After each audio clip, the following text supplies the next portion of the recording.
This is Faux-Authentic History.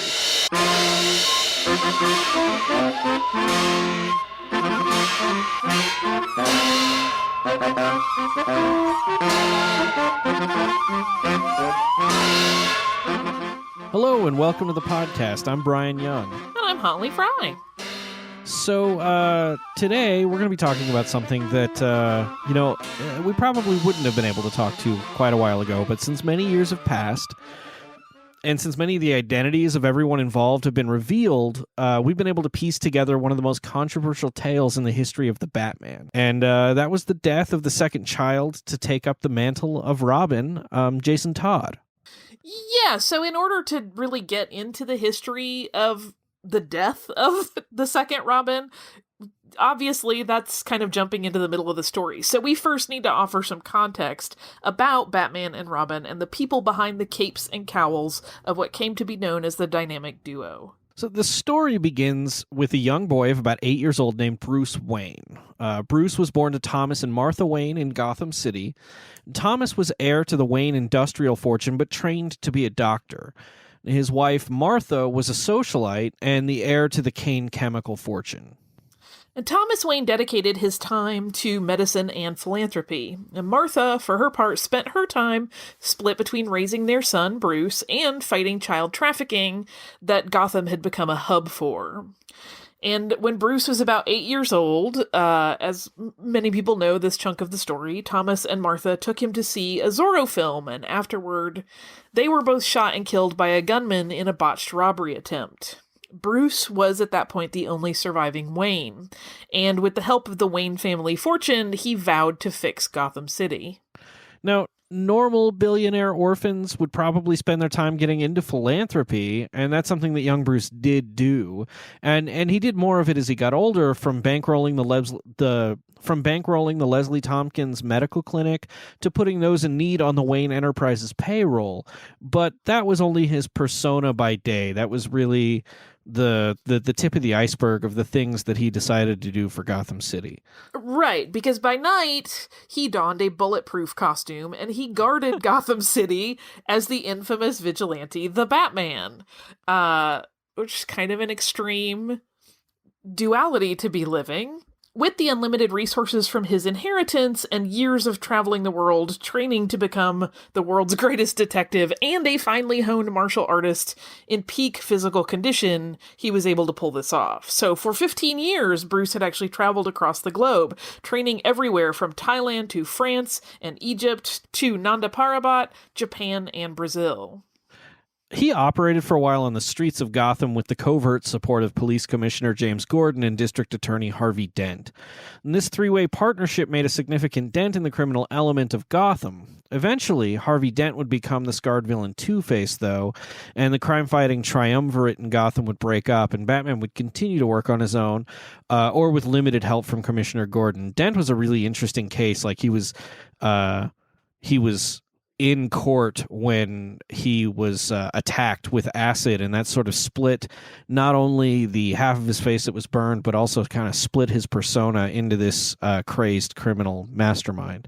Yeah, it was like one of those stress life events that, really shifts somebody psychologically.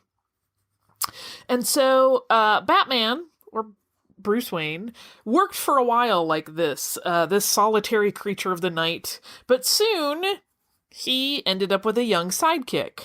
And this part of the story actually begins on a night where Bruce Wayne was attending a function at Haley's Circus. And there he witnessed a horrible tragedy that was not unlike the one that set him on the path to become the Batman in the first place. So the marquee act that night, the Flying Graysons, was set to perform. And the Flying Graysons was a family trapeze act that consisted of Jonathan and Mary Grayson and their son Dick. In what was meant to be a shakedown for money, a mob boss named Tony Zuko sabotaged the trapeze the Flying Graysons were set to perform on. Jonathan and Mary went up for the first part of the act, and the ropes snapped from the top of the circus tent. And young Dick Grayson watched his parents plunge to their death in front of the audience, leaving him an orphan just like Bruce Wayne. So Bruce ended up adopting Dick and helping to train him to take down Zuko's operation, directing his anger in more constructive ways rather than allowing him to just lash out without any sort of, theory or mindset or thought behind it.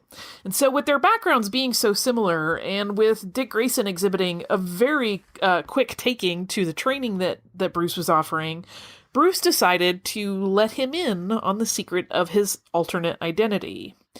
And with Batman as his adopted father, of course, Dick decided to adopt the mantle of Robin, using the colors of his parents' circus costumes in his ensemble as he fought crime. I really liked that costume. I think that's one of my favorites. Really? Yeah. I'm a big fan of Robin and the work he did over the years. Good to know. Or she did. There was a female Robin at one point.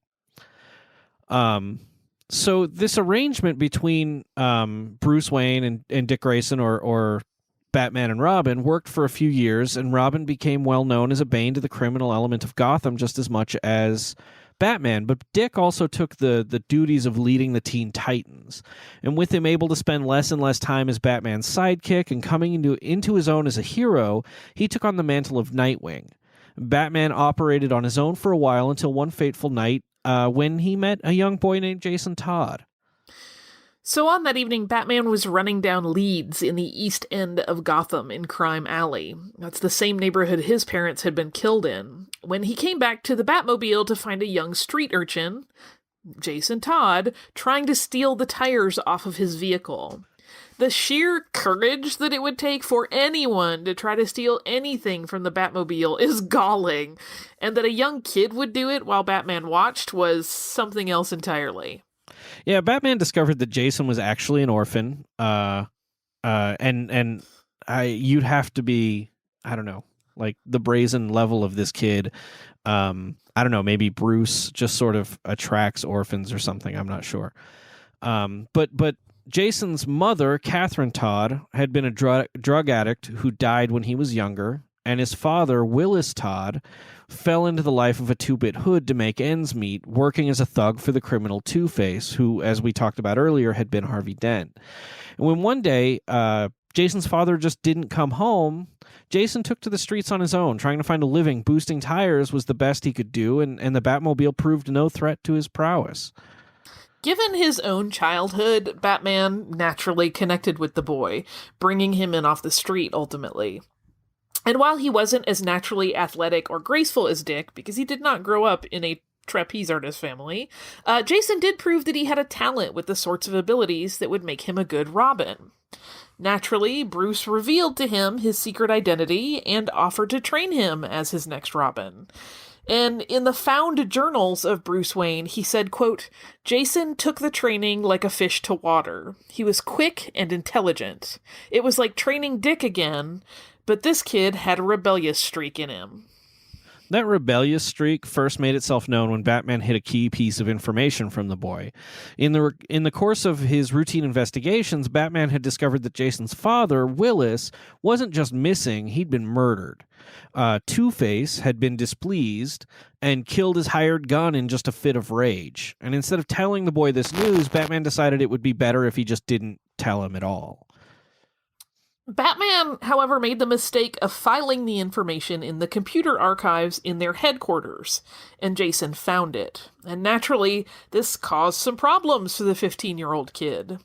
The first impulse that he had was the desire for revenge. He wanted to take Two-Face down. But the second feeling that washed over the boy at this point was betrayal. Though Bruce thought he was trying to protect the boy, Jason felt that information being kept from him was akin to lying.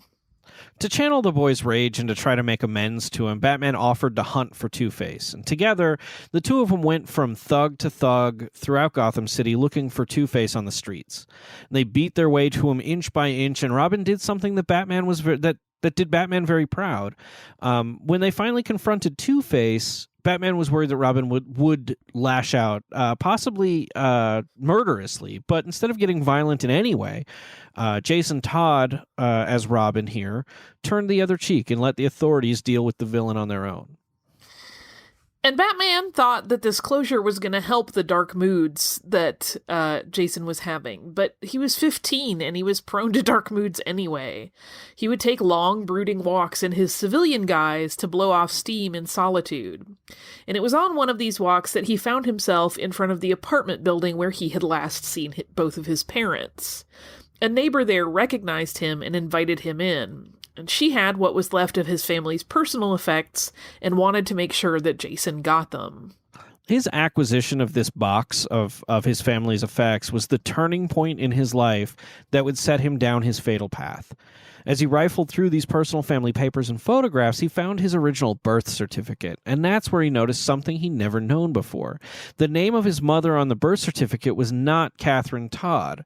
The certificate was smudged and damaged from, being in a box, probably water damage or mold or something. And he couldn't clearly decipher what his real mother's name was, but he knew that it started with an S, not a C. It's important also to pause here and remember that this was a time where computer records were not a normal thing.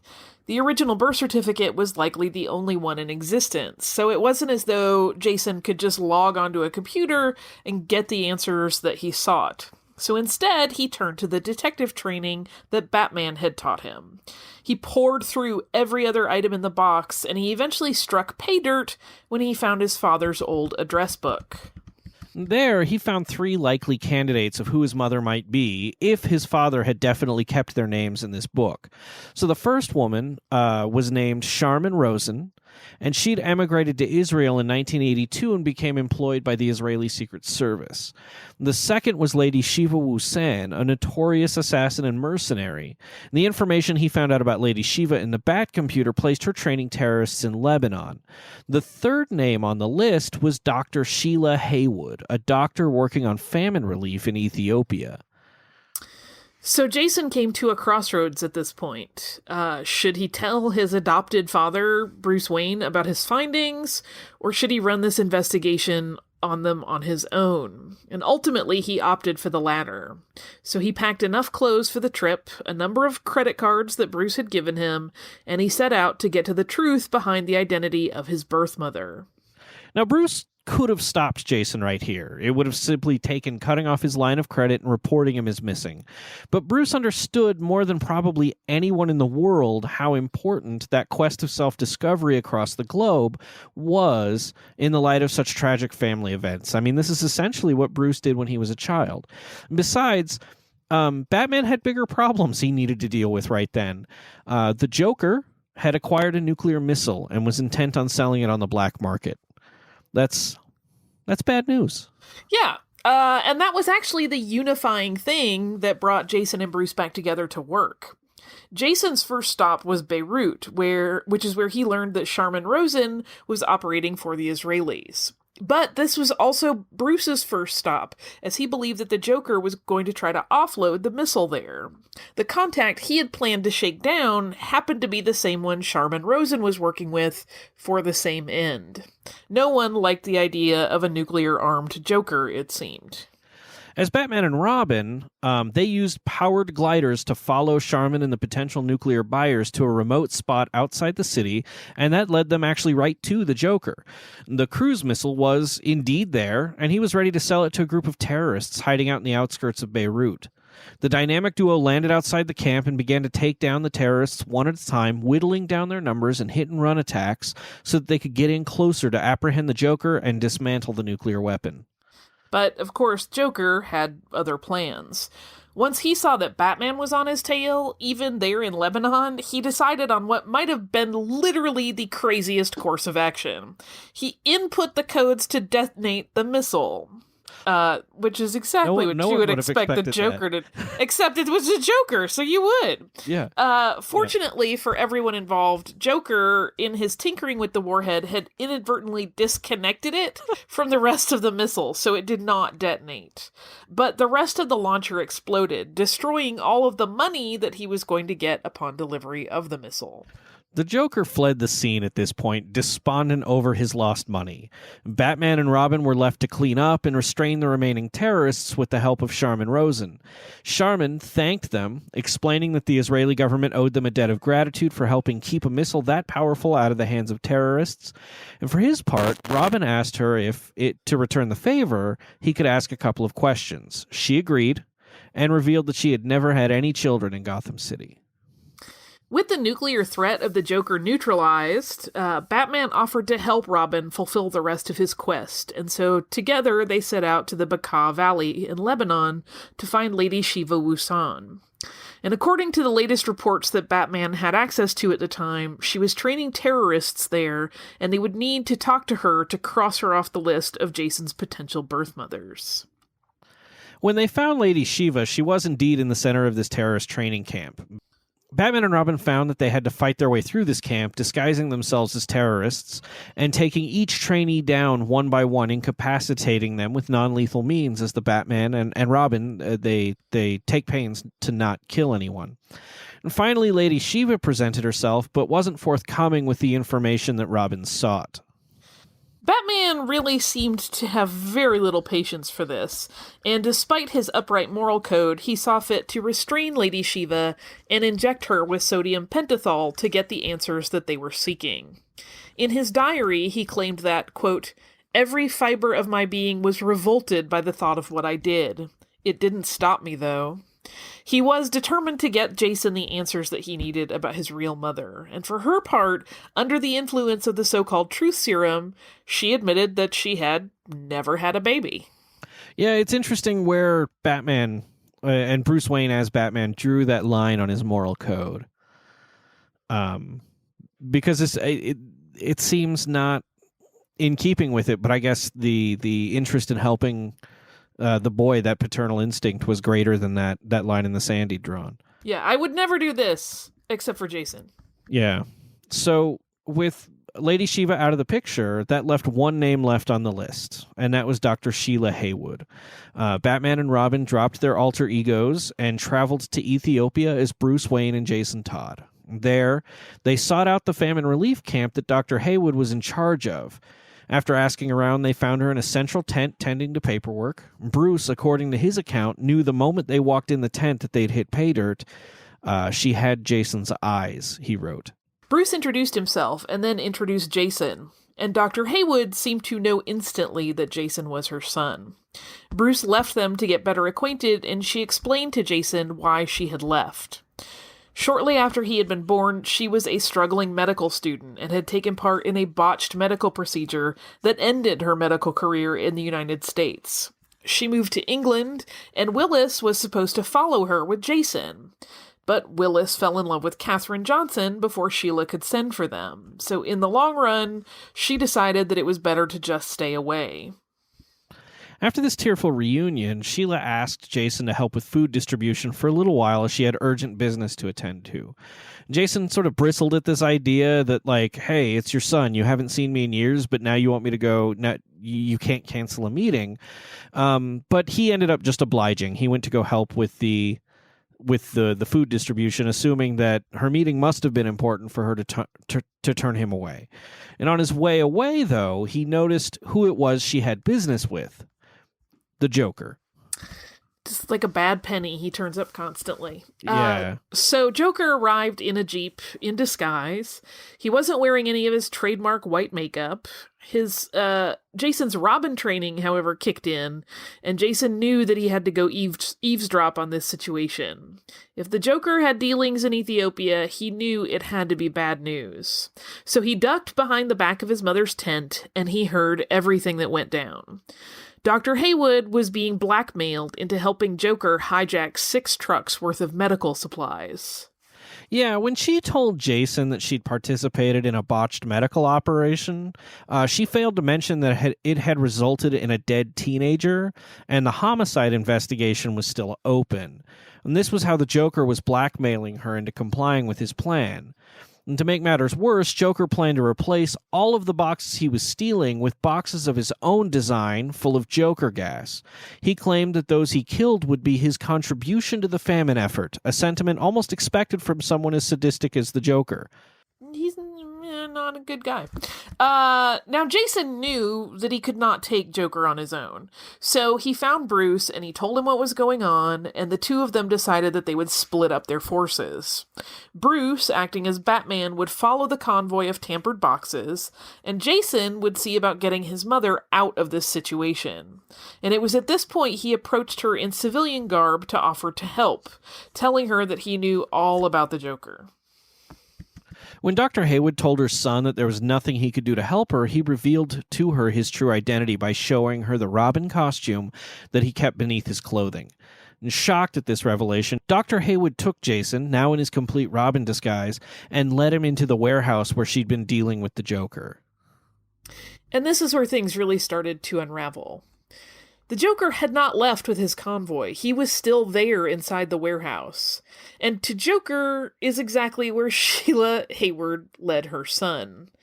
Jason obviously was completely shocked that his mother would betray him to the Joker, but she revealed to him that she had in fact been embezzling from the Famine Relief Organization, and that if Batman and Robin were to reveal Joker's involvement before she was able to escape, she would face prosecution.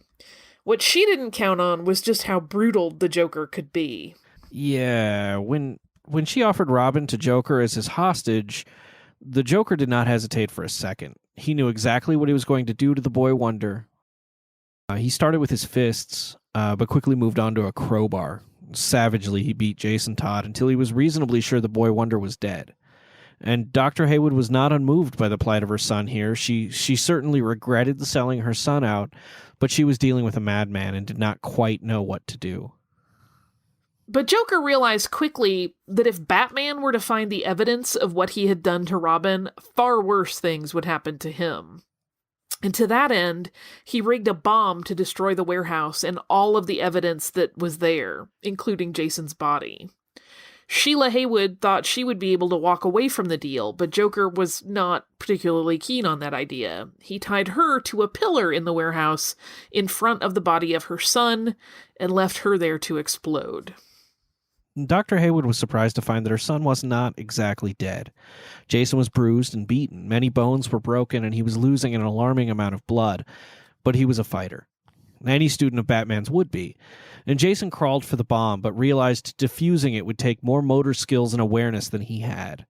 He'd been beaten within an inch of his life, and he knew that the fine work it would take just wasn't in him. So he crawled to his mother, hoping at the very least to save her.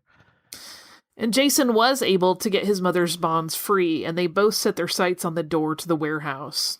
He insisted that his mother get out of there. He was going to save as many lives as he possibly could. That's just what Robin did. Sheila ran to the door, and Jason crawled behind her in his bloodied Robin costume. But she found that the door was locked from the outside. Joker had locked them in, probably expecting a turn of events along these lines. And that's when the bomb went off. It was the exploded warehouse that Batman arrived at. He'd been able to take care of the convoy, and when he realized the Joker wasn't with it, he made sure the first thing he did was check on Robin. He knew the Joker was a loose cannon, and Robin was not in any way capable of handling the unpredictability of the Joker on his own. When he came upon the flaming wreckage, Batman dove headlong into what remained of the warehouse. The first thing he came across was the barely living body of Dr. Sheila Haywood. In those moments, she told Batman about what had happened, her dealing with the Joker, and how Joker had double-crossed her. And more than anything, she expressed tearful regret over Jason. With tears in her eyes, she told the Caped Crusader about how Jason was such a good kid despite his upbringing, and that he threw himself between her and the bomb, shielding her from the brunt of the blast with his last breaths. Dr. Sheila Haywood died there in Batman's arms, a victim of her own greed and the Joker.